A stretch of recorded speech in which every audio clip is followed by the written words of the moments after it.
Senator McCain. My name is Clayton Rothschild. Many people say that Senator Obama is taking many of the youth's vote, and I see firsthand many of my peers turning to support Obama. So my question to you is, what platform are you developing right now to kind of secure this young and important voting bloc?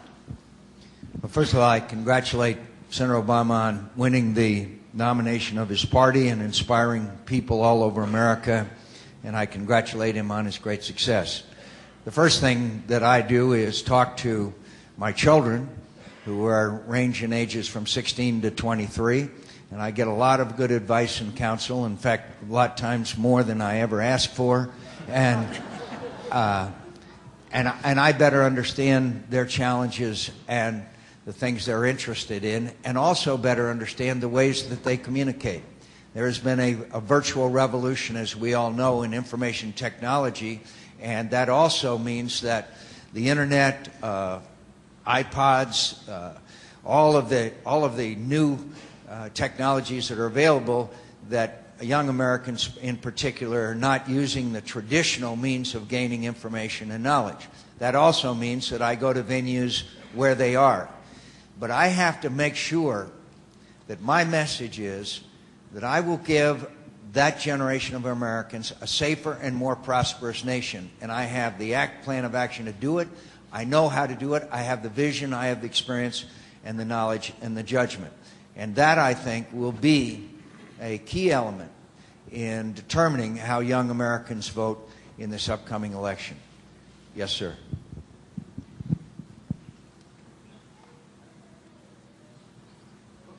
By the way, we do have a website that's pretty good.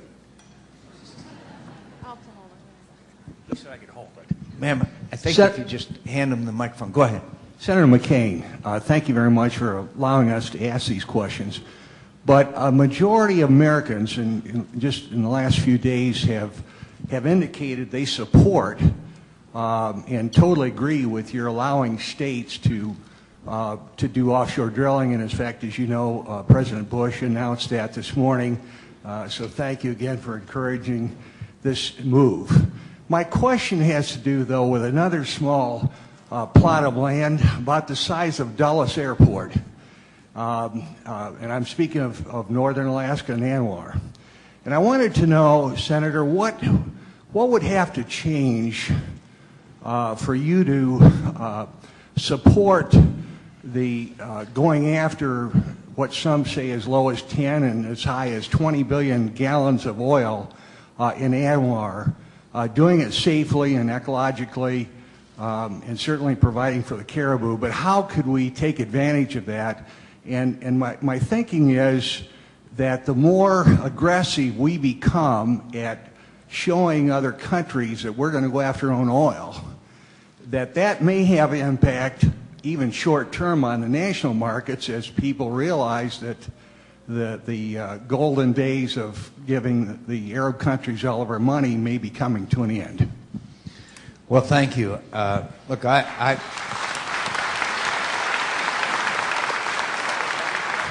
I'll be glad to review over time in light of changing world events on any issue. But I also believe that the Anwar is a pristine place, and if they found oil in the Grand Canyon, I don't think I would drill in the Grand Canyon. And I don't think that there are places in this country that, because of their natural beauty, and the reason why we put them in pristine preservation status is because they are that. As far as off the coast is concerned, I believe that if you offer the states and the people of the states that, particularly California and Florida, that they would get a much larger share of the revenues from the oil and natural gas exploration, that they may, I emphasize may, be inclined. And that would still be, the decision would still be made by the people of those states. But I certainly encourage them to do so. As you know, the people of Louisiana have made the decision that they want offshore exploration and exploitation of oil and natural gas. And that's a decision I respect and appreciate.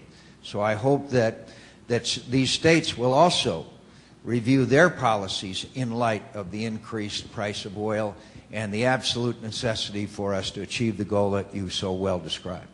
Yes, sir. You have to, I'll recognize you in a minute, but I can't have you shout. Go ahead. Yes, sir. Hello, Mr. McCain. It's an honor to speak with you today. I was just asking about the rumors that Saudi Arabia can produce a barrel of oil for $2, and by the time the Americans go to buy it, they're up over $135 a barrel. What, if anything, can you do about that? It's not, is it $2, Jim, or $7, or I've forgotten. Whatever it is, it's ridiculously low as compared to what they're getting now. It's called a cartel, and they are setting the price of oil. And so that has a huge impact on its artificiality. But I also have to tell you as well that the other factor that is probably as impactful is we have two growing economies, India and China, that are also making demands on that supply as well. We can't force nations to do anything unless we apply the kinds of pressures that will change their behavior. I only know one thing that we can do is become independent of Saudi Arabian oil, and then they can do what they want to with their oil. And so I saw an announcement apparently by the leaders of Saudi Arabia that they were going to increase some of their production, but I'm not sure that most of the experts I talked to say that's not going to have a significant effect. So we have to achieve independence in the long term by all the things we were talking about today: wind, solar, tide, nuclear, all of those things. In the short term, we need to maximize the use of domestic oil supplies.